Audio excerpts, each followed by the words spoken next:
నారా లోకేష్ మాటలకు Janasena cadre fire. Pawan Kalyan ను కూరలో కరివేపాకులా వాడుకుంటున్న చంద్రబాబు. పవన్ కళ్యాణ్ సీఎం అభ్యర్థి కాదు అనేసరికి ఆందోళనలో జనసేన అభిమానులు. పార్టీ స్థాపించి 10 ఏళ్లైనా ఏ ఒక్క అడుగు కూడా ముందుకు పడట్లేదు అంటున్న జనసేన నాయకులు. వచ్చే 5 ఏళ్లుగా సీఎం గా చంద్రబాబే ఉంటారని లోకేష్ స్పష్టం చేయడంతో జనసేనలో మంటలు చెలరేగుతున్నాయి. పార్టీ కేడర్ లో అంతర్లీనంగా చర్చ మొదలైంది. పార్టీ స్థాపించి 10 ఏళ్లైనా ఒక్క అడుగు ముందుకు వేయలేకపోతున్నాం. కూరలో కరివేపాకులా చంద్రబాబుని వాడుకుని వదిలేస్తే ఎన్నాళ్ళు ఈ మోసం అని పార్టీలో చర్చ మొదలైంది. పార్టీ పొత్తు పెట్టుకున్నప్పుడు 2 పార్టీల చర్చల ద్వారానే ఏదైనా నిర్ణయం ప్రకటించాలి. ఏకపక్షంలా ఎలా సీఎం చంద్రబాబే అని ప్రకటిస్తాడని జన సైనికులు మదన పడిపోతున్నారు. చంద్రబాబును జైల్లో ఉన్నప్పుడు సంఘీభావం ప్రకటించి పొత్తు గురించి చంద్రబాబుతో ప్రకటించిన తర్వాత పొత్తుల వివరాలు ప్రకటించిన పవన్ కళ్యాణ్ గౌరవప్రదంగా ఉంటే ఇప్పుడు లోకేష్ ఇలా ప్రకటన చేయడం ఏమిటని జన సైనికులు మండిపడుతున్నారు. టీడీపీతో కలిసి ఉండడం కోసం ఎన్నో అవమానాలు భరిస్తూ వస్తున్నాం. అటు కేంద్రంలో బీజేపీతో కూడా వైరం పెట్టుకుని త్యాగానికి సిద్ధపడితే ఇప్పుడు ఇంతలా అవమానించడం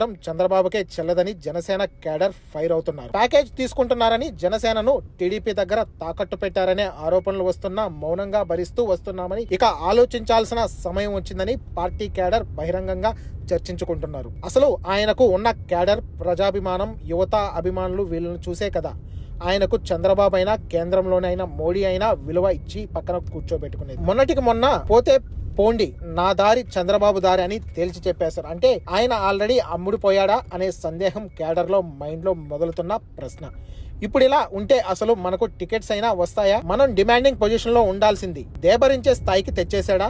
అసలు మన పార్టీకి కూడా చంద్రబాబు సీట్లే కేటాయిస్తాడా? ఆయనకు ఎన్ని సీట్లు వస్తే తీసుకొని కిమ్మనకుండా ఉండాలా? మనమంతా పవన్ కోసం పోరాడుతుంటే ఆయన వెళ్లి చంద్రబాబు పల్లెకి మోసేందుకు రెడీ అవుతున్నాడు. ఇదంతా గందరగోళంగా ఉంది. చూద్దాం. మున్ముందు మనకు సరిగా గౌరవించుకుంటే మన దారి మనం చూసుకోవడం మేలనే భావనలో జన సైనికులు, జనసేన లీడర్లు వచ్చేశారు. పవన్ కళ్యాణ్ వెనుక వెళ్లి 2014లో ఒకసారి దెబ్బతిన్నాం. 2019లో పరోక్షంగా చంద్రబాబు దెబ్బతీశాడు. కనీసం గతంలో ఇచ్చిన పవన్ కళ్యాణ్ మద్దతైనా దృష్టిలో పెట్టుకుని పవన్ కళ్యాణ్ ను పోటీ చేసిన 2 చోట్ల ఓటమి పాలు చేశాడు. మళ్ళీ ఇప్పుడు మరోసారి మోసపోవడానికి సిద్ధపడుతున్నాడు. తమ అధినేత అని ఆలోచనలో పడ్డారు జన సైనికులు. మోసం చేసేవాడు తప్పు కాదు, మోసపోవడం తప్పు అన్న సంగతి అన్ని పుస్తకాలు చదివిన తమ అధినేతకి తెలియదా అని వారు ప్రశ్నిస్తున్నారు. ఎన్నికల వరకు పార్టీని నడిపిస్తారా? చివరాఖరకు జనసేనను టీడీపీలో మెర్జ్ చేస్తారా అనే అనుమానాలు కూడా పార్టీ కేడర్ లో బలంగా మెదులుతున్న ప్రశ్న. నిన్నగాక మొన్న చంద్రబాబు మోసం చేసి పార్టీకి డిపాజిట్ కూడా రాకుండా చేశాడు. అయినా సరే తమ పార్టీ అధినేతకు బుద్ధి రాలేదని వారు చర్చించుకుంటున్నారు. అంతేకాకుండా రాష్ట్రంలో ఇంత